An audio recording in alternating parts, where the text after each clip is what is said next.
The movie begins in 1897, when the Indian troops were governed by the colonizing British government. On the border between British-held Indian Territory and Afghanistan lies the Gulistan Fort. In the fort, the brave Sikh regiment of the British Indian Army is posted. The protagonist of the film is Ishar Singh, a Havaldar of the regiment.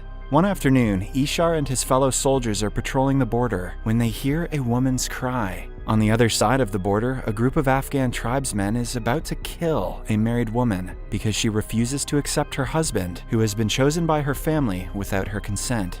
They are led by a self-proclaimed prophet, Saidullah, who takes the responsibility to kill the poor woman. Ishar wants to intervene, but a higher British officer, Lawrence, orders him to stay put since the commotion is taking place on the other side of the border where their rules don't work. The woman is seconds away from being beheaded when her supposed husband is shot and killed. Ishar has defied direct orders from his superior to save her. He runs to the other side and continues killing everyone that comes forward to stop him. The Afghan woman is asked to run away, and anyone who tries to stop her is killed. Eventually, the men manage to catch Ishar and try to take off his turban to insult him. His fellow Sikhs follow his lead and attack the enemies when it comes to the pride they hold in their turban. In the end, the Afghans are defeated, and Saidullah is chased away, but Lieutenant Lawrence is enraged by the audacity of the Indian troops. He is extremely racist to anyone who isn't British and thinks all Indians are cowards. He writes a strong report informing his commanding officer of Ishar's disobedience. In the following scene, Ishar and his comrade Gulabo are chatting outside the fort when all of a sudden, someone shoots Gulabo on his shoulder. The enraged Afghan troops have attacked the fort because of what Ishar did yesterday. The Indian troop gets in the position, ready to fight. As a shootout ensues, Ishar climbs down the fort and into the enemy's territory. He then uses an explosive to attack them when they least expect it. Because of his smart strategy, the enemy has to retreat. The commanding officer praises him for his bravery, but cannot let him off the hook for disobeying an order. Hence, he is transferred to a neighboring fort, Saragari. No one wants to work in Saragari Fort because it lies between two bigger forts and is mostly used as a post office to transfer messages between them. No action ever happens in Saragari, hence only 21 soldiers, including Ishar, are assigned to it. Before he leaves for the posting, Lawrence calls Ishar and humiliates him, calling him a slave to the British government. Ishar is made to apologize, and his cowardice is blamed on the Indian soil. However, he refrains from talking back in order to not be reprimanded further.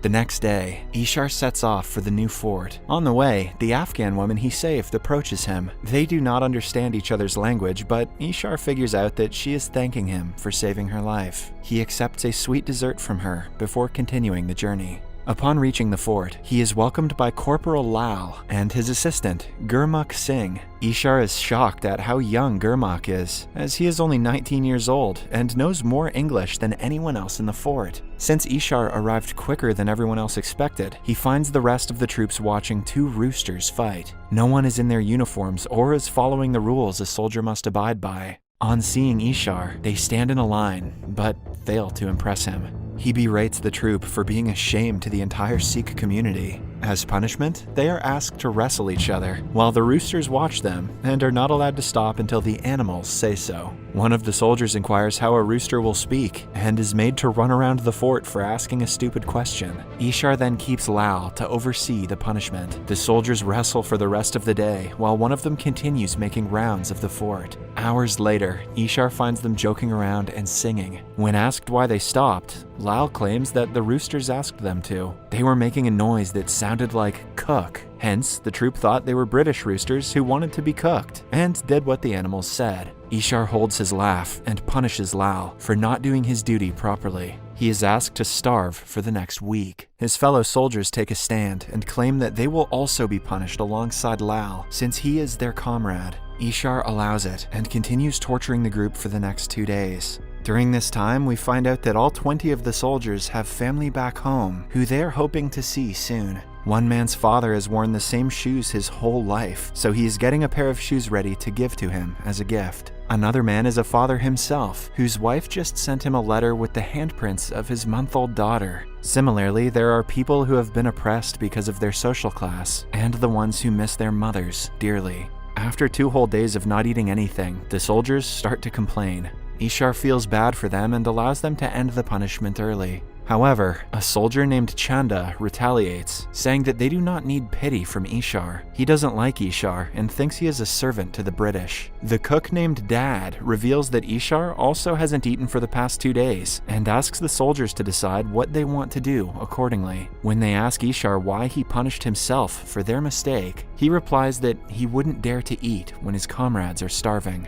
He manages to win their hearts with the comment, and they feast together. In the meantime, Saidullah, the Afghani man who wanted to kill the woman earlier, arranges a meeting with the leaders of 3 Afghan tribes. Till now, they have been fighting against the British government on their own, but if they continue the battle as a team, they will have a higher chance to win. The tribe leaders agree and start devising an attack. They plan to take over all 3 forts on the same day, starting with the one with Ishar since it is the easiest to conquer. Saidullah predicts that they will take less than 2 hours to kill the 21 soldiers because their army consists of around 10,000 people. After defeating Ishar's troops, they will make their way toward the other 2 forts and conquer them as well. Somewhere else, Ishar is told that their informant from a nearby Afghan village has been missing for the past 2 weeks. Assuming that something is wrong, Ishar and Lal go to the said village to investigate. They find the village filled with women, children, and elders, but no young men. Moreover, the responsibility to build a mosque is also upon the elderly and women of the village. On returning to the fort that day, Ishar reveals that he wants to help the village build the mosque. Most soldiers are against it since their religion doesn't align with Islam. Still, Ishar goes on his own and starts helping the villagers. At midday, a kid is almost killed under a falling ceiling. Ishar saves him and is in turn saved by his comrades who have come to help. By the end of a few days, they complete the mosque, and an old woman feeds them 1 almond each. One of the soldiers keeps the almond as something valuable because it reminds him of his mother, and because, let's face it, that's not going to do shit for his hunger. In the following scene, the soldiers are in their posts when they get a message from the neighboring fort asking them to stay alert because the Afghan troop is planning to land an attack on them. Ishar looks at the faraway mountain through his monocular but sees no one. Just when they think it is a false alarm, the sound of war drums echoes in their ears. 1 man, followed by 100, then thousands, come into view. The crowd makes way for Saidullah, who has caught the woman Ishar once saved. To declare the initiation of war, Saidullah beheads her, and the crowd erupts into cheers. Then, Ishar receives a letter from his superiors through the lamppost. He gathers the soldiers and tells them that they have been ordered to retreat and run for their lives. A loud laugh interrupts Ishar, as the soldier famously known for never smiling bursts out in front of everyone. He and the rest of the soldiers think it is funny that the British believe the Sikhs will run away like cowards. Ishar understands their sentiment, but asks them to give it another thought because their death is confirmed if they choose to fight. Chanda, who never liked Ishar, thinks he is trying to shake their spirit and is afraid to get into the battlefield. As a reply, Ishar goes into a room and comes out wearing a saffron turban, symbolizing courage. He plays the war drum and kills the first enemy to start the battle. Everyone gets ready in their posts except the 19-year-old Gurmukh, who seems confused. He asks Ishar why he lied to the troop, saying that the superiors wanted them to run away when the actual orders were to fight. Ishar reveals that by giving the soldiers a choice, it is proven that they are not cowards, like Lawrence once said. Then he orders the cook to serve water to everyone injured, even the enemies. The shootout begins and the sound of continuous gunshots follows. An explosive is thrown toward the Sikh soldiers, which causes a man to fall off the fort. Before he is killed, a comrade goes to his aid. They are being aimed at by the sharpest shooter of the enemy, hiding behind a stone. Before he gets to shoot them, Ishar arrives and does the same to him. When they reach inside safely, Ishar scolds Gurmukh for not shooting the man who threw the explosive. Gurmukh replies that he has never killed anyone and is scared of the enemy troop. Without wasting any more time, Ishar assigns him to the lamppost duty from where he has to continuously send updates to the other forts. When Ishar gets back to his spot, the enemy troops start to retreat. Saidullah and the tribe leaders come forward with a white flag, asking to talk to him. The leaders of both parties meet, and Ishar instantly recognizes Saidullah. He inquires if Saidullah is willing to put his life at risk, or is he just good at killing helpless women? While the tribe leaders are calm, Saidullah burns in rage, promising to step on Ishar's turban later that day. two Sikh soldiers hand over two Afghan prisoners who were arrested earlier. Ishar claims that they don't kill people who surrender. However, it turns out that the prisoners are bait. As soon as a cloth is removed from their faces, an explosion occurs that kills several Afghan soldiers. The fight continues, but by now, the rivals have reached the outer walls of the fort. Another soldier dies of a gunshot, while the Afghans start banging on the fort's door. 3 soldiers are sent to stop the door from being broken. Meanwhile, Ishar focuses on the sharpshooter who killed the soldier. He straps his monocle to the rifle to get a better aim and shoots the man dead with a single shot. Downstairs, the soldiers wait until the troops run out of bullets and land their attack. They manage to kill many, but more enemies keep on coming. Suddenly, a soldier named Bola is shot. During the last minute of his life, he says that he is happy because death makes everyone equal and he is no longer inferior to the upper castle. The others try to stop his bleeding, and a fellow soldier even offers his turban to put over the wound, but Bola dies in the end. Soon, they run out of bullets and think of another tactic to stop the rivals. They open the door, making it seem like they have given up, before attacking the troop outside. Even though they are a few fighting against 100, they display a great show of bravery and kill as many people as they can. With his last breath, Lal asks the only surviving soldier to run inside and close the door. He does as told, but is heavily injured. Before dying, he sits beside Bola's dead body and recites the joke that he used to hate. Outside, Lal dies while looking at the picture of his daughter's handprint.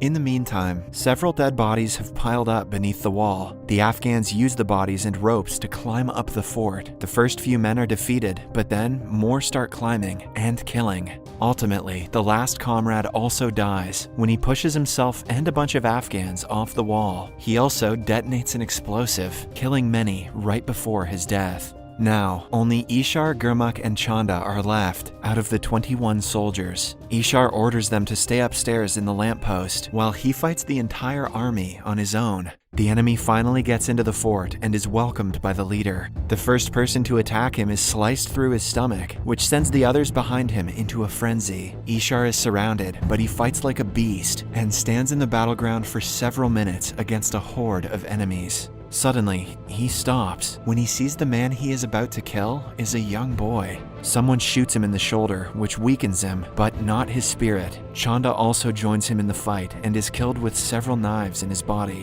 When Ishar has no weapons, he fights with stones, but is ultimately subsided. The boy who he didn't kill earlier is the one who stabs him last. Saidullah arrives inside the fort and kills the poor cook, even though he is feeding water to the Afghan troops. Then he tries to take off Ishar's turban. With all his remaining strength, he stabs Saidullah in the throat and kills him. It is about to get dark, and the other forts have probably called for backup by now. The soldiers were able to complete the mission even after their deaths. A tribe leader orders everyone to stay away from Ishar's turban, impressed by his bravery. He leaves, but the second leader still wishes to hear a Sikh cry in pain. They set fire to the lamppost, waiting for the only surviving member, Gurmukh, to cry. Instead, the brave teenager runs outside, shouting a war cry of the Sikhs. He then grabs the leader and triggers the grenades attached to his body, resulting in a huge explosion and the deaths of many. In the end, the surviving Afghans loot the fort and set it on fire. After that, the British Parliament honors the martyrs with the British Order of Merit, the highest award an Indian soldier could receive. 2 gurdwaras are built in the memory of the brave soldiers, which are still visited by many tourists every year. I've been complaining about a slow internet connection all week. This kind of story really helps put things in perspective. Subscribe for more videos like this, turn on notifications, and leave a like to help the channel out. Thank you for watching.